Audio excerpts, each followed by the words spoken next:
سڵاو بەڕێزانم کاتتان باش خۆشحاڵم جارێکی دیکە لە بەرنامەی ڕۆماڵی هەفتا دێمە وڵاتان بۆ تاوتوێکردنی بابەتە گەرم و گرنگەکان لە بەردەوامی خۆپیشاندانەکانی عێراق و ئەو دۆخەی کە عێراقی پێدا تێپەڕ دەبێت تەواوی هێز لایەنە سیاسەکان یاریمی کوردستان لە ژێر چەتری سەرۆکاتی یاریمی کوردستاندا کۆبوونەوە لە کۆبوونەوەکەدا بە وردی باس لەو ئەگەر و پێشهاتانە کرا لەسەر هەمووشانەوە بابەتی هەموارکردنەوەی دەستوری عێراق و ئامادەی حزوری کورد بۆ هەر گۆڕانکاریە کە دەگونجێ بێتە ئاراوە پرسیارەکە ئەوەیە کورد دەبێت چۆن مامەڵە بکات یەک ریزی و یەکدەنگی کورد لەکوێ ئەو گۆڕانکاریانەدایە من هەموو ئەمانە دەکەمە تەوەرێک بۆ گفتوگۆکردن لەگەڵ میوانەکەم بەڕێز عومەر فارس ئەندامی سەرکردایەتی یەکێتی لاوانی دیموکراتی کوردستان کاک عومەر بەخێر بیت. سپاس بۆ ئامادەبوونی لە بەرنامەی ڕۆماڵی هەفتا. ئاشکرایە دۆخی عێراق بە دۆخێکی ناسەقامگیردا تێدەپەڕێت هەر ئەمە ژوای کرد کە دوێنێ لە کۆبوونەوەی نێوان سەرۆکایەتی هەرێم و کۆی هێز لایەنە سیاسیەکان کۆبوونەوە کرا بە دەر لەوەی کە لە ناوڕۆکی ڕاگەندراوێکدا ناوڕۆکی کۆبوونەوەکە خرای ڕوو بۆ ڕایگشتی تۆ بۆ خۆت وەک چاودێرێک چی تێگەشتی ئەنی ئەوەی کە بە تایبەتی پەیوەندی بە یەک ڕێز و یەکدەنگی کوردەوە هەبوو لە کۆبوونەوەکەدا. بەڵێ سپاس بۆ کەناڵی سلێمانی کاگەرزەلان دوێنێ ڕۆژێکی ئەتوانم بڵێم مێژووی بوو لە هێنانەدی قۆناغێکی تازە بۆ دەستکردن بە ئەماهەنگیر کە ڕۆڵی لایەنە سیاسیەکانی بە تەواوەتی پێوە دیار بێت لە ڕاستیدا کۆبوونەوەی 5/11 شتێکی بەبیر ئێمە هێنایە من توانم بڵێم ئەو کاتی کە جەنابی سەرۆک حیزب لایەنە سیاسیەکانی کۆکردەوە مەبەستی پێگەێنانی کۆنگرەی نەتەوەیی بەڕاستی لە کۆبوونەوەی 5/11 ئەم شتەوان بە چاوی خۆمان ئەم یادەیەنانەوە یاد کۆبوونەوەی 5/11 کە بە ئامادەبوونی سەرۆکۆماری عێراق و هەروەها سەرۆکی هەرێمی کوردستان و سەرۆکی حکوومەت و سەرۆکایەتی پەرلەمان ئەمە بۆ خۆی بەڕاستی خۆ ئامادەکردن بۆ فۆرمێکی تازەیشکردن لە عێراق بەڕاستی ئەو دوو پەرێزیەکە لە ماوەی ڕابردوودا بەسەر لایەنە سیاسیەکان هاتووە ئەڵۆزیانی ئەو پێوەدەنگانی کە بوونە هۆی جۆرێک لە لێکترازان و ڕای جیاوازی لە نێوان لایەنە سیاسیەکان بۆ پرسەنەتۆیەکان دروست کردبوو ئەم کۆبوونەوەی 5/11 خۆ ئامادەکردن و بۆ قۆناغێکی تازە ئیشکردن لە هەرێمی کوردستان پاشان لە عێراقیش بۆیە بە کۆبوونەوەیەکی زۆر گرنگ بوو و مەسیجێکی تازە بوو بۆ ئەوەی کە کوردیش بەشدارە لە چارەسەرکردنی کێشەکانی عێراق و تاو دەمەی کە هێز و لایەنە سیاسیەکان هاوکار و پەرپشتیوان من بۆی دۆخێکی تازەی سەقامگیر کە دۆخێکی ئەمنی بێنێتەوە لە عێراق پێم وایە شتێکی گرنگ و بەڕاستی کاک عومەر زەرورەت و بەردەوامبوونی ئەم کۆبوونەوانە تا چەند گرنگە ینی بەتەنها کۆبوونەوەیەکی لەم شێوەیە دەتوانێت یەک ڕیزی و یەکدەنگی کورد بەرجەستە بکریا خۆت بۆ خۆی دەبێت ئەم کۆبوونەوانە سەرەتایەک بێ بۆ کۆبوونەوەی داهاتوو و پرۆژەی هاوبەشی زیاتر لە نێوان لایەنەکاندا بەرامبەر بە بەغدا بەتاکید کاتێک کە کۆمەڵی لایەنی سیاسی کۆبنەوە ئامانجێکیان هەیەوە ئامانجەکەش بەڕاستی ئەمجارە ڕوون بوو کە بریتی بوو لە هاو هەڵوێستیکردن و دەربڕینی هەماهەنگیکردن و تەنسیقکردن لەسەرەوەی مافەکانی کورد ئەمجارە لە عێراقی دوای پێگەێنانی حکوومەتی عادل عەبدولمەهدیە چۆن پارێزراو بن و چۆن کار بکرێت کە لە چوارچەوەی عێراقدا هێزە سیاسیەکانی کوردستان تەنها لە هەرێمی کوردستان بەڕاستی ئەو ڕۆڵ نەگیرن بەڵکو ئەو تەسیراتەش لەسەر پێگاتەکانی تری وەکو شیعە و سوننە دابنێن ئەمە وای کرد کە کۆبوونەوەی 5/11 مەسیجێکی تازەی تیا بوو کە ئەویش بریتی بوو لە هەماهەنگیکردن نەک تەنها لە چوارچەوەی کۆبوونەوەکاندا بەڵکو دروستکردنی پاکێجێک کە لایەنە سیاسیەکان لەسەریە بە یەک گوتار لە عێراقی ئەلەم دۆخەی کە عێراق تێکەوتووە لە کاتیم خۆپیشاندانەدا بتوانن فۆرمێکی وا پیشان بن کە تەسیری تەواویان لەسەر بارودۆخی و ئاسایشی تەواوی عێراق بێت. باشە هەر لە ناوڕۆکی کۆبوونەوەکە دەمەیانی بڵستم بۆ نمونە لە دوای کۆبوونەوەکە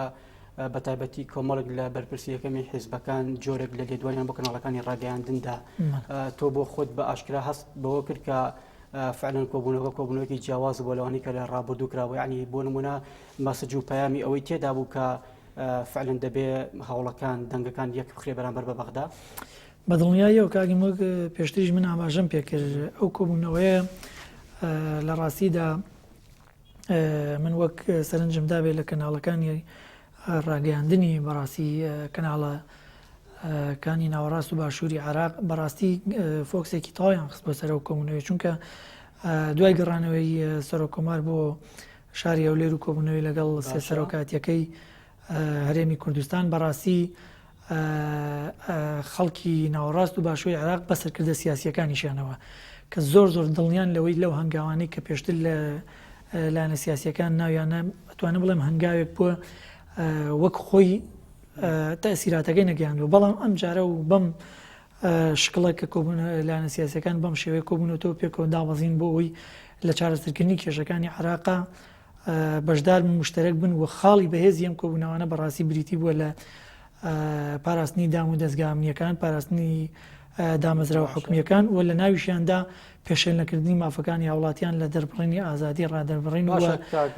جۆرێک لە جۆرەکان بتوانن وا بکەن کە لەگەڵەوەی خۆپشاندان مافێکی سەرەتایی هەموو هاوڵاتیەک و توانێت ڕێدوێن بەڵام ئەمە نەکاتە ئەوەی کە تێڵکژان لە نێوان دەسەڵات و خۆپشاندەراندا وا بکەن دۆخەکە ئاڵۆستر بکە بۆیە من زۆر گەشتبینم بۆی کە لایەنە سیاسیەکانی هەرێمی کوردستان بەم هەماهەنگی و بەم کۆدەنگیان ئەتوانن وتارێکی تازە بخەنە سەر ئەو دۆخی کە لە عراق دروست باشە کەواتە یعنی پرسیاری گرنگ لێرە داوایەک و بەڕێز کاگنێچیروان بارزانیش ئاماژی بۆ کرد کە پێویستە لێدوانی ڕۆژنامەنووسی تێپەڕێنین یعنی کورد بە فعلی دەتوانێت چی بکات هەم بۆ خۆی هەم بۆ بەغدا یعنی دەبێت هەوڵەکانی لەکوێوە دەست پێ بکات دەبێت دەوری چۆن بێت بەڵێ بەتاکید کورد لە ماوەی ڕابردوودا ینی ئەگەر بگەڕێنەوە سەر ئەوەی کە ئێمە لە چاوی ڕاگەیاندەکانەوە چمان بینیوە یاخود لێدوانی نابەرپرسیارەمان بینی بێت یاخود کۆمەڵێک ڕێی خۆیان دابێت کە تعبیر نەبووە بەڕاستی لەسەر کورد بەڵام ئەم جارە لە ڕاستیدا لایەنە سیاسیەکان شتێکیان پێوتین کە ئەوش ئەوەیە ئێمە هەتا یەکگرت و تەبا نەبین ناتوانین کاریگەریەکمان نەبێت لەسەر ئەوەی کە چی بکەین لە عێراقدا بەڵام شتێکەیە کە ئەویش ئەمە ئاماژەی پێ بکەم مەسەلەی لە پێش هەموو شتێکەوە لە نێوان لایەنە سیاسیەکان یاریمی کوردستان پارتی دیموکرات و یەکێتی نیشتیمانیە کە ڕۆڵێکی سەرەکیە بینن لە نزیکردنەوەی لایەنەکانی کە ئەتوانن ئەوانیش بێنە ناو پرۆسەکە و بە یەکەوە بتوانن وتارێکی کاریگەر ئاڕاستەی حکوومەتی عراقی بکەن بەو جۆرەی کە نیەت پاکی لە هەردوو لا دەرکەوێوانە بەڕاستی من نایشارمەوە زۆرجار لە شقامی عراقی گوێمان لێ دەبێت کە چۆن باسی وەزعیەتی هەرێمی کوردستان و باخی دۆخی ئەمنی و ئاوادانکردنەوەی هەرێمی کوردستان ئەکرێت کە ئەمە خاڵێکە بەڕاستی پێویستە سەرکردە سیاسیەکانی ئەمە سوودی و لێوەربگرن و بتوانن لە کابینەی عادل عەبدولمەهدیدا ئەم پەیامە و خۆی بگەن ئەویش ئەکرێت لە ڕێگەی پەرلەمانتارە بەڕێزەکان و لە حکوومەتی لە پەرلەمانی عراق کە هەندێک شت هەیە تەنها بە کۆبوونەوەی سیاسی جۆر نابێت هەندێک شت هەیە ڕەنگە لەسەر ئاستی علاقاتی عراقی پەیوەندیەکە هەیە بکاتەوە بەڵام دێمە سەر هەوڵی فراکسیۆنە کوردیەکان بە دیاریکەی بەڵام پێشەوە دەمەوێت پێم بڵێیت بۆ نمونە حکوومەتی هەرێمی کوردستان بەپێی ئەو حەجمەی کە هەیەی لە بەغدا ینی دەتوانێت چی ڕۆڵێکی باش ببینێ ینی بۆ نمونە وەکوکیان ئێمە نەتەوەیەکی سەرەکی لە عراقدا هەم لە بابەتی حکومڕانی و هەم وەکو بەشداری وەزیرەکان و پەرلەمانتاران یعنی بۆ حەجمەی کە 58 کورسی پەرلەمانیە دەتوانێت گۆڕانێکی فعلی لە دۆخی عراقدا دروست بکات بەدڵنیایی کاگەر تەلانیانی ئەمە گە سەرنج بین لە دوای لەکار لە کۆتاییاتنی کابینەکەی نوری مالکیەوە بینین کە بە تایبەتی هێزە سیاسیەکانی کوردستان باوەڕ بفەن ئەگەر لە ناویشیانە پارتی دیموکراتی کوردستان ڕەزامەند نەبوونە لەسەر مەسەل دانانەوەی حەیدەر عەبادی و دواتریش هێنانە پێشەوەی دروستکردنی کابینەیەکی تازە بە سەرۆکایەتی عادل عەبدولمەهدی کە ئەمە ڕۆڵ و قورسایی کوردی دەرخست هەم لە هەڵبژاردنەکان هەم لە پرۆسی سیاسی لە عێراق و ڕۆڵی فراکسیۆنەکان لەم دەتوانم بڵێم تا ڕادێک ڕاستە هەنێک گرژی و جیاوازی ڕاهبوو بەڵام توانیان گوتارێکی وا بن بە گوێچکەی با بڵێن بەرپرسانی حکوومەتی عراقیە کە بڵێ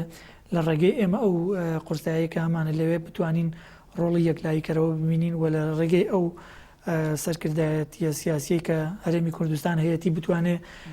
ڕۆڵی هەبێت لە دیاریکردنی سەرۆکوەزیرانە. قسەیە ینی ببوورە ڕاتەگرم وەڵامەکە بیر نەچێتەوە. ئەم قسەیە بۆ ئێستای دۆخی عێراقیش ڕاستە، بۆ نمونانی هەولێر هەمان چقە بۆ گۆڕانکاریکردن لە بابەتی دۆخی ئێستای عێراقدا. بەڵێ کاتێک کە بارودۆخی عێراقیش لە بارودۆخێکی ناتەواودا بووە هێرشی تیرستان لەسەر حکوومەتی عێراقی بووانە، بەڕاستی ئەتوانم بڵێم پایتەخت تەنها هەولێر بوو گەڕانەوەی سەرکردە سیاسیەکانی ژیان تیمەکانی ئەمنیەکان کە لە دەرەوە لە وڵاتان لە وەزارەتەکان کە داهاتن بەڵێ هەولێر ئەو چەقی گۆشە بوو کە خاڵی جێگیربوونی دەرچوونی بڕیارە سیاسیەکان بوو و هەر لەوێشەوە زۆر شت ئاراستە کرا. بەڕاستی هاوپەیمانەکان زۆربەی پەیامەکانیان زۆربەی ئەو بابەتانێکیان دەویست لە عێراقدا جێبەجێ بکرێ بەڕاستی لە ڕێی بلۆکی شیعە و سوننەوە جێبەجێ نەکرا، چونکە بلۆکی شیعە و سوننە گەشت بۆ ڕادەیە کە کۆنتڕۆڵکردنی کەمێک ئاسان نەبوو لەنێوان وڵاتانی هاوپەیمانەوە، بەڵکو تەنها لە چەند وڵاتێکی اقلیمی لە ئێران و لە ئەوانەوە زیاتر پەیامە گەشتە ناوەڕاست و باشووری عێراق. بۆیە هەمیشە ڕۆڵی هەرێمی کوردستان و سەرکردە سیاسیەکەی بە تەئکید ڕۆڵێکی فرامۆژ نەکراوە لە حکومەتمانە سوود لە هۆڵانە وەربگرین بە تایبەتی لە بابەتی یەخستنەوەی عێراق لە ماوەی ڕابردوو لە تەشکیلی حکوومەتی عێراق و تاکو ئێستا بۆچی زۆرجار گلەیەک دەکرێت ینی بەشێک لە چاودێران پیان وایە ئەوەی سەرکرداتی کورد دەیکات لە دەرەوەی خۆی ناتوانێت بەقەت ئەوە بۆ نمونە بە نەتیجە و سوودی خۆی بیشکێنێتەوە. بۆچی ینی ئەم ڕایە دروست بووە؟ بەڵێ ڕاستە، بەس کاک تەنان بیرمان نەچێت ئەو ڕێیە من ڕێی مەسەلە خۆمی لەسەر دەموانە، بەڵکو ئەو شتێکە جەنابە باسیەکەی ئەتوانم بڵێم لە سەرکردە سیاسیەکانی ئەمە لایەنە سیاسیەکانی ئێمە ڕاستە مەسەل توانیوانە هەوڵنجندی بن، ڕاستە توانیوانە تەسیراتی خۆیان نەبێەوە هەندێک جار بەڕاستی علاقاتەکانیان پەیوەندی کۆمەڵاتەکانیان خستووەتە بواری هێورکردنەوەی دۆخێکی ئاڵۆزی سیاسی کە دروست بوو بێوانە، بەڵام سیرەکەی هەندێک جار تەسیراتی هەندێک لایەن کە خۆی وابەستەی وڵاتانی دەوروبەر کردووە ئەمە وا دەکا کە بەڕاستی بلۆکی ینی کارتی ئێمە لاوااستر بکەوانە. لە ماوەی ڕابردوودا بینیمان بەڕاستی لەو دۆخانی کە لە کەرکک و ناوچە جێناکۆکان دروست بووانە تەسیراتی وڵاتانی دەوروبەری پێوە دیار بوو کە ئەمە بەڕاستی کارتی کوردی لاواز دەکات. بۆ ئێمە گرنگی گرفتێکی ناوخۆی بووە تقریبا ئەتوانم بڵێم بەڕاستی ئەو گرفتە ینی هۆکارەکەی ئەبێت لەوە نزیک بێ و دووەمیش کاتێککە ئەوەش کە هەبوو بەتەکیید کارتی کورد لاوااسترە بێ، بەڵام کاتێک کە بینیمان لە کۆبوونەوەی ڕۆژی 5 مانگ ئەبینین کۆبوونەوەی لایەنە سیاسیەکان و بەو حەجمە و بەو پاکێجە هاوبەش و بەو ناوەڕۆکی ڕاگەاندنەوە بەتەکیید ئەمە هێزی قورسایەکی تری دەبێت و تەسیریشی لەسەر یەکگرتووی فراکسیۆنەکانە بێ. باسی کاتێک بینی مەرجعی قەرار لە حیزبەکانەوە لە لایەن سیاسیەکان یاریمی کوردستانەوە دەردەچێت بەڕاستی فراکسیۆنەکان پێوەی پابندن، ئەمە ژوا دەکا کە هەرچەند لایەنە سیاسیەکان یاریمی کوردستان تەواو هاوهەنگ بن بەڕاستی فراکسیۆنەکانی فراکسیۆنە کوردیەکانیش لە بەغدا دەتوانن هاوهەنگ بن و هەو تەریبی کارکردن من بۆی بتوان تاسیریان لەسەر ئەوە هەبێت چۆن مافەکانی کورد بپارێزن لە چوارچێوەی عێراق و لە چوارچێوەی دەستوریش. پێشتەویستم ینی وەڵامی ئەو پرسیارم دەستکەوێت ینی بۆ نمونە ئەو دەورەی کە فراکسیۆنە کوردیەکان وەکو نێنەرانی کورد لە بەغدا بینیوانە بۆ خۆت تۆ وەکو چاودێرێک لێی ڕاستیت ینی توانیوانە لە ئاست تەمۆحەوی داواکاری کورد دابێت لە بابەتی جێگەکردنی شایستە داراییەکانی ئێمە و بابەتی دەستور؟ وڵایی لە پێشدا کاگەرتەلان ئەتوانم بڵێم خەڵکی کوردستان بەگشتی دۆخێکی هەبوو لێ نیگەران بوو. ئەتوانم بڵێم ینی پەیامی ینی خەڵک شتێکی تر بوو، قسەی خەڵک قسەی شەقام شتێکی تر بووانە، بەڵام دوای دروستبوونی کابینەی عادل عەبدولمەهدی شەقامی هەرێمی کوردستان شەقامێکی لەسەرخۆترە و قسەی خەڵکی هەرێمی کوردستان و لایەنە سیاسیەکانیش لەسەر کابینەکەی عادل عەبدولمەهدی بەڕاستی قسەی هێورترە و توانم بڵێم لەگەڵ ئەمە هاوکێشەیە کورد ئێستا تەبایە. بەڵام ئەگەر سەرنج بدەینە شەقامی ناوەڕاست و باشووری عێراق ئەبینین ڕەنگە هۆکار زۆر بێتوانە بۆ ئەوەی کە بۆچی ڕژاونەتە سەر شەقامەکان و ئەیانەوێ چۆن بێتوانە، بەڵام لە ئێکسا ناکرێت مەسەل چاوێک بە مێژووی لە ساڵی 1920 بگەڕێنیتەوە تا ئێستاشی لەگەڵ بێت کە عراق بە مێژوویەکی خوێناویە تێپەڕیوە عراق هەمیشە بە ڕاپەڕین و خۆپیشاندان و زۆر جاری سەری کێشاوە بۆ هەنێجا قەسابخانەشی لێکەوتوێتەوە ئەگەر سەرنجی مێژووی عراق بین. بەڵام بەگشتی من لە کابینەی عادل عەبدولمەهدیدا ڕۆڵی فراکسیۆنە کوردستانیەکان بە ڕۆڵێکی ئیجابیە بینم. دەکرێت باشتر بکرێت بە دڵنیاییەوە ئەوەش کۆیتە سەر هێزی لایەنە سیاسیەکانی هەرێمی کوردستان و ئەگەر هێرزی لایەنە سیاسیەکانی هەرێمی کوردستان یەکگوتار بوون بە تەکید من دەتوانن مافە دەستوریەکانی مافە دارایی و شایستەداریەکانی هەرێمی کوردستان پارێزین و لە ماوەی ڕابردوودا و دوای دەست بەکاربوونی کابینی عادل عەبدولمەهدی ئەمە بە چاوی خۆمانە بینیم کە شایستەداریەکانی هەرێمی کوردستان لە ڕووی موچە مستحقاتی کۆمپانیا نەوتیەکان و هەروەها ڕێکارە یاسایەکانی مادەی 140 تا ڕادەیەک دەتوانم بڵێم لە کابینی عادل مەهدیدا ئەویش ئەگەڕێتەوە بۆ یەک ڕوێستی لایەنە سیاسیەکان لە ڕامەی ڕابردووشدا زۆر هۆکار هەبوو کە لایەنە سیاسیەکانی هەرێمی کوردستانی وا لێ کردبوو کە لە خاڵی ینی زۆر جیاوازدا بەڕاستی لێدوانی دژ بە یەکیشیان هەیە. بەڵام دوای تەشکیلبوونی کابینی عادل مەهدی بە تاکید کورد ڕۆڵێکی کاریگەریە بوو ئەمەش وای کرد کە ڕۆڵی فراکسیۆنەکانی یەک بخات و بتوانن بە دەنگێکی باشترەوە بە دەنگێکی باشتر لە پەرلەمانی عراق ڕۆڵ بگرن. ئێستادا بەقەد ئەو دۆخە ناسەقامگیری لە عراقدا دەگوزارێت هەوڵ هەیە بۆ نمونە لەلایەن تەواوی فراکسیۆنەکان لەلایەن حیزبە سیاسەکان بۆ ئەوەی بۆ نمونە ئەگەر یعنی هەر گۆڕانکاریەکە حتمما ئەگەر بکرێت لە بەغدا بە باش یاخود بە خراپ کاریگەری لەسەر هەرێمی کوردستان دەبێت ینی بەقەد ئەمە هەوڵ هەیە بۆ ئەوەی ئێمە بە نەتیجەیەکی باشەوە لەم گۆڕانکاریانە دەرچین. وڵایی کاک نامێ بەزەقی بڵێم هۆکارێک لەو بابەتە بەڵام ئەوەی کە من ئەیبینم ئەوەیە مەسەلەی ئەوەی ئەوترێ لە ڕاگەیاندن و ئەوەشی ئەوترێ لە ناوەڕۆک و ئەوەشی لەوە ئەرزی واقعدا گونجێ شتێکی ترە. ئەم ڕۆمێمە من و تۆ لێرە دانیشتوین پامێکە دێنە بینەرانمان لە شەقام شتێکی ترە گوزارێ لە ڕاگەیاندن و لە ئەو باسەکرێ. بەڵام لە ماوەی ڕابردوودا ینی چاوی ڕاگەیاندنەکان فۆرمێکیان گواستەوە پیشانی هاوڵاتیان یانەکە ئەویش بریتی بوو لە ینی ئەتوانم بڵێم ڕۆڵی بەتایبەتی کەناڵە تەلەڤیزیۆنەکان ڕۆڵێکی باش بوو ینی بەتاکید ئەتوانم ئەوە بڵێم وێنەیەکی ئیجابیان پیشاندا. بەڵام سێرەکەی لە سۆسیال میدیا بەو شێوەیە نییە. سێرەکەی ئەوەی لە سۆسیال میدیارە گوزارێ پیشاندانێکی وێنایەکی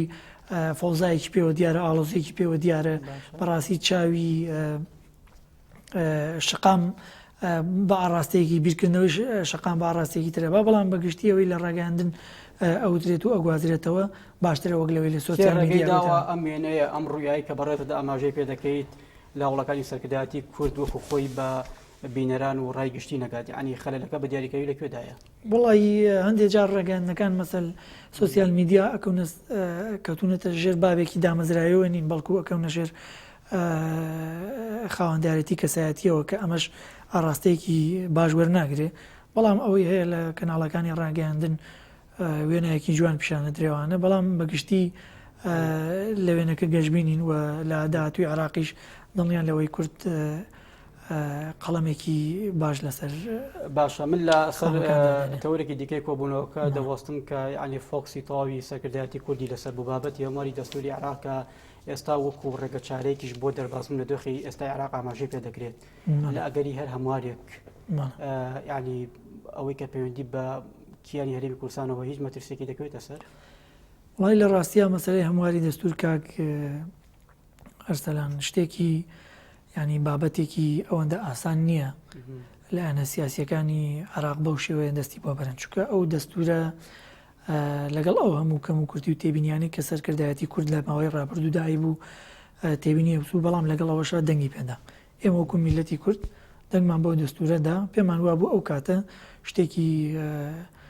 باشە و مافەکانی هەرێمی کوردستانی تێدا پارێزراوە. بەڵام ئێستا کورد داوای هەموارکردنەوەی دەستوری نەکردووە. ئەوەی هەیە لە شەقامی عراقی نەگوزارێ. ئێمە با بڵێن بۆچی داوای هەموارکردنەوەی دەستوری عراقیە کرێ. ئەویش هۆکارەکەی گەڕێتەوە بۆ ئەو فشارە زۆرەی کە لە شەقامی عراقی دروست بووە لە دابینەکردنی خزمەتگوزاریەکان و ڕێژەی بێکاری. بەڵام دەستکاریکردن و هەموارکردنەوەی دەستور ئەم کێشەی چارەسەر ناکە. خۆی کێشەکە لە لە هەموارکردنەوەی دەستوران نییە خۆی کێشەکە بەڕاستی لە عێراق کە دروست بووە لە جێبەجێنەکردنی دەستورە دروست بووە لە ڕاستیدا ئێستا بۆ نمونە ئەوەی لە دەستورە ئاماژەی پێکراوە مەسەلەن شتێکێکە لە وەرزی واقعی عێراقدا هاتووەتە پێشەوە کاتی خۆشی هێزە ئەمریکەکان و هاوپەیمانەکان باسییان لەو فۆرمە دەکرد کە عێراق دوای ئەوەی کە کەوتوتە ژێر تەسیراتی وڵاتانی دەوروبەرەوە هەر لە ئێران تورکیا زایدەن وڵاتەکانی دەوروبەرەوەوانە شتێک دروست بوو دوای ڕوخانی ڕژێمی عێراق ئەویش مەسلەی بەهێزکردنی بلۆکی شیعە و سونە شیعەکان بەڕاستی لە منتیقەی بەسرەوەوانە هەندێکیان لەبەر بێ خزمەت گوزاری و لەبەر ئەوەی کە وڵاتەکان بەڕاستی بە کاولیە بینی سەر ڕای ئەوەی داهاتی زۆرێک لە بەشی عێراق لەو ناوچانەوە تێدا بەڕی داوای بەهرێنبوونیانە کرد لێرەشەوە سونەکان لەبەری موسد و کۆمەڵێک ئەوانەوە داوای بەهرێنبوونیان بۆیە ئەو کات ئەم داوایە وەکوڵی لە سەردەمی کابینەی عادل عەبدولمەجید و حەیدەر عەبادیە بەتەواتی ڕەتەکرایەوە دروستکردنی هەرێمی سونە هەرێمی شیعە وەک شێوەی هەرێمی کوردستان بەتەواتی ڕەتەکرایەوە تا وردە وردە تەئسیرەکان کاریگەرەکان زیاد بوو ئاڵۆزیەکان زیاد بوو تەمان کە ڕوونیشە لە هەر وڵاتێکە کە ئاڵۆزی زیاد کرد مەترسی تیرۆر زیادەکە کە مەترسی دیرۆر زیادی کرد لەسەر ئاسایشی قەومی دروست دەبێت کامە دوجار ئێمە بە چای خۆمان بینیمان لە وەزعی عێراق بە چ ڕادەیە گەیشت تیرۆر هاتوو دەستی بەسەر خاکی بەشێکی زۆری خاکی عێراقداگر ئەم ئاڵۆزیانە بوو بۆیە زیادبوونی ئاڵۆزیەکان لە عێراق ئەبێ هەرچی زووە لە جێبەجێکردنی دەستورە هێور بکرێتەوە پاشان لە عەرزی واقعا لە هەرێمی کوردستانەکان وەگەرنا زیادبوونی ئاڵۆزیەکان بەڕاستی تەئسیرە کاتە سەر ئەوەی مەترسی تیرۆر و بیری تونوتوژی زیاتر پاڵکێشێتە ناو شارەکان کورد پێی باش نییە لە ئێستادا دەقەکانی دەستور هەموار بێتەوە ینی بۆ نمونە ئەو دەستوری کە هەیە بەنسبەت ئێمە دەستورێکی باشە خۆ لە ماوەی ڕابردووشدا گلەکان کەم نەبوون لە بابەتی دەقەکانی دەستوری ینی کە بەوەی حکوومەتی عێراقی پێوەی پابەند نییە ینی بۆ کورد پێی باش نییە ینی پرسیارەکە ئەوەیە یەک خاڵ هەیە کە ئەویش گرنگە ئێمە بینەرانی سەرنجی بێنێ ئەوش بریتە لەوەی ئەگە سەرنجی مادە دەستوریەکانی دەستوری عێراق بدەین کاتی خۆشیە لەسەر ئەو مەبدەە بوو کە کورد قەناعەتیوا بوو کە دەنگ بەم دەستورە بە بۆ ئێستا کاتێکی باشە ئەوش بریتە لە مەسەلەی ئەگەر لە دیباجەکەەوە سەیریکەین یعنی کورد بەشێکی سەرەکی دیاری کراوە لە دەستوری عێراقواتە بە زمان و نەتەوەکەی و خاکەکەی دیاری کراوە مافەکانی لە دەستوردا دیاری کراوە مەسەلەی زمان و مەسەلەی خاک کە لە دەستوردا بە شێوەیە لە شێوەکان دیاری کرا تەنها مادەی 140 لەبێت کە لە دەستوردا بە مادەیەکی جیاواز ئاماژەی پێکراوە کە وەزعی ناوچە جێناکۆکان ئەبێ هەیەور بکرێتەوە و قەرەبووی هاوڵاتیان بکرێتەوە پاشان ڕاپرسیتیا ئەنجام بدرێت و بۆەوەی ئەوەی بۆیە منەڵێم مەسلەی هەموارکردنەوەی دەستور لە بەجێنەکردنەکەیەتی نەک لەوەی کە تۆ هەمواری بکەیتەوەوانە بۆیە کورد بڵێ لەگەڵ هەموارکردنەوەی نییە و پێشمانە لەگەڵ هەموارکردنەوەی لەبەرەوەی وایە بینین کە زۆرێک لە مافەکانی ئەمەیتیان جێگیر کراوە و هەر هەموارکردنەوەیکی لەسەر دەستکاریکردنی مافەکانی کورد بەڕاستی کورد دەتوانێت بە پێی مادەی پێما بە 126 توانێت ڤیتۆی وڵاتە بکات ڕێک پرسیارەکە بۆ شێوەکەم لە ئەگەری هەموارکردنەوەی دەستور بەبێ کورد بۆی کە خواستی بۆ نمونە بەرژەوەندی خۆی بێت ینی کورد مافی ڤیتۆ هەیە لەسەر ئەم دەستورە بۆی کە تێنەپەڕێت ینی دەتوانێت ڕێگرێکی جددی دروستکات بە ئاراستەی ئەوەی کە دەقەکانی دەستور بە شێوەیەک پەسەند بکرێتە لە چوارچێوەی بەرژەوەندی خۆی دابێت بەتابەتی لەسەر هێمانەوە پاراستنی کیانی هەرێمی کوردستان وەکو قەوارێکی سەربەخۆ بەتاکید کاگین ئێمە وەکو ئاژن پێدا لە مادەی 126 دەستورە ینی کورد مافی ئەوەی هەیە ئەو دەستورە ئەقرار بکات خوێنەوەی بۆ بکات و مافی ئەوەی هەیە کە لەسەر ئەو دەستورە قسە بکات و ڕێی خۆی هەبێ و ئەتوانێت لە حاڵەتێکیژە ڤیدۆی هەموارکردنەوەکەی بکەن و بە دڵنیاییەوە کارتی هەرێمی کوردستان لەم ڕوانگەوە کارتێکی بەهێزە و سەرکردایەتی سیاسی کورد لەسەر ئەم بابەتە نەک دەبێ بەڵکو پێویستیشە هاوتەریب بن هاودەنگ بن هاوکار بن بۆی وەکوڵە مەسەلەی هەموارکردنەوەی دەستور لەسەر ئەساسی گۆڕینی مافەکانی دەستکاریکردنی مافەکانی هەرێمی کوردستان نەبێت بەڵام دەستکاریکردنی دەستوری عێراق بەڕاستی ئەتوانم بڵێم ڕستەیەکە بۆ هێرکردنەوەی شەقامی عراقی ینی تۆ چی دەگۆڕی لە دەستوری عراقی لە کاتێکا کە ئەوەیە بەڵام لە مەسلەی هەموارکردنەوەی دەستورە کاک ئەرسەلانە ئەومان لەبیر نەچێ باشە لای بیرەنانیش ئاشکرا بێ کە لە مەسلەی هەموارکردنەوەی دەستوردا کە شەقامی عراقی ئێستا زەخن دەکا و پێشتر ئاماژەم پێکرد کە داوای دوو هەرێمیانە کرد سونەکان بەجیا و شیعەکانیش بەجیا ئەم جارش لە مەسلەی هەموارکردنەوەی دەستوردا لایەنی شیعە و لایەنی سونەش لە ڕێگەی پەرلەمانتارەکانیان لە فراکسیۆنی پەرلەمانی عراق بەڕاستی دروستبوونی هەرێمەکان خاڵێکی جەوهری و جدیە و باسی شکرەوە تەوەقعی منیشە لە پەرلەمانی عراق ئەبێتە ینی خۆپیشاندەران لە بەسڕ و لە ناوچەکانی باشووری عراق و لە ناوەڕاست و شەقامی سونەش لە ڕێی فراکسیۆنەکانی لە پەرلەمانی عراق بەجددی کار لەسەر ئەوەکەن نەک هەرێمی سونەت جا بکرێ ئەم جارە داوای بکرێ بەڵکو دەستور ڕێگەی داوە پارێزگاکان دەتوان بنارێم جگە لە پایتەختی بەغدا کە نابێتە ناچێتە ناو هیژارێمەکەوە مافی ئەوە دراوە بە پارێزگاکان ببنە هەرێم بۆیە من دەبینم لەم هاوارکردنەوەی دەستوردا ئەگەر ڕوو بدات خاڵێکی جدی کە شەقامی عراقی داوای دەکات کە ئەوەیە بەڕاستی هەندێک پارێزگا داوای بوون بە هەرێم بکات ئەم خاڵە مشتومڕێک و کاردانەوەی زیاتریشی لێکرد بەڵام من ئەوەی تێگەشتم و کە خوێندنەوەم بۆ کردووە یانەوەی کە دەستم کەوتووە هەموارەکە زیاتر ینی بەو نەزعەیە کە دەسەڵاتی پارێزگاکان کەم کرێتەوە بۆ سیستمی مرکزیەدا عێراقدا بچەسپێنرێت ینی بپێچوانەی ئەم ڕێی بەڕێزەوە کە ئاماژەی پێ دەکەیت ینی بۆ خۆی ئەمە مەترسیەکە نییە؟ بەڵێ ئێمە ئەو قسەیە هەموو کەس بکۆڵێ لە ڕاگەیاندنەکانە و لە ماڵی هەمومانە باسەکرێ و لە شەقامیشە شتێکی واریدەوانە بەڵام ئێمە بە ینی سەرنجێکی تازە بخینە سەر خۆپیشاندەران ینی لە چی ینی نیگەرانن هاتوونەتە داوای بەڕاستی داواکردنی هەموارکردنەوەی دەستور داوای خۆپیشاندەران من پێم وایە داوای خۆپیشاندەران نییە کاگەسەر بەڕاستی داوای هێزە لایەنە سیاسیەکانی عێراقە بۆ هێورکردنەوەی شەقامی عراقی من ئەگەر ئێستا حکوومەتی عراقی کۆمەڵی بڕیاری دەرکرد کە لەوەی کە چۆن خزمەتی کەسوکاری قوربانیانی شەهیدانی شەڕی تیرۆر بکات خزمە گوزاری بگەنێتە پارێزگاکان باش بکرێت زۆر لەو خاڵانە بەهێزترە کە لە دەستوردا باسی هەموارکردنەوەی نەکەم بەڕاستی ئەو خاڵانی کە حکوومەتی عراق ڕایگەیان لەوەی کە هاوکاری خەڵکانی سوودمەندوانی بواری کۆمەڵایەتی بکات خەڵکی پەکەوتە خەڵکی خاوەن شەهید خەڵکی بێکار خەڵکی دام و دەستگاکان دروست بەهێزکردنی کردی تایبەت لە ناوەڕاست و باشوێری عراق ئەمانەش شەقامی عراقی هێور کردوتە لەوەی کە تۆ باسی دەستور بکەوە خەڵکی ئەمڕۆژ بەڕاستی خەڵکێکی ینی خەڵکی عراق ئەوە دەزانێت کە مەسەلەی هەموارکردنەوەی دەستور دەستکەوتێکی وای بۆ خۆپیشاندەرانتیان نابێت لە کاتێکە مادەمە لە مایە خولەکدا پێم بڵیت داڕشتنەوەی نەخشەی ناوچەکە دابشکردنی هەرێمی شیعە و سونە و وا لە ناویشاندا دروستبوونی دەوڵەتی کوردستان تا چەند ئەگەرێکی کراوەیە بەڵێ مەسلەی ئێمە کاتی خۆی ئێمە بە ئارزومەندانە لە دەستوری عراقیش ئاماژەی پێکراوە ئێمە ئارزومەندانە لەگەڵ لە دەستوری جێگیر کراوە کە لەگەڵ حکوومەتی عراقیە بەشێکی من لە پێگەێنانی حکوومەتی عراقی و دەستوریش لە سەریمانی ئیسپات نەکردو کە ڕۆژی لە ڕۆژان ئێمە مافی جیابووناوان نەبێ بەڵکو مەسلەی دروستبوونی دەوڵەتی کوردستان ئەوە شتێکە لە بیر و باوەڕی هەموو تاکی کوردان هەیە و شتێکە هەرگیز مساوامی لەسەر ناکرێن و هەر کاتێک ئێمە بزانین مافەکانمان لە دەستوری عراقی پێشێن دەکرێت مستحقات و شایستەداریەکانمان پێشێن دەکرێت مافەکانی گەلی کورد لەوێ وەکو هاوڵاتی یەک وڵات چەسبیت ناکرێت بە تاکید کارتی ڕیفراندۆم باشترین وەڵامە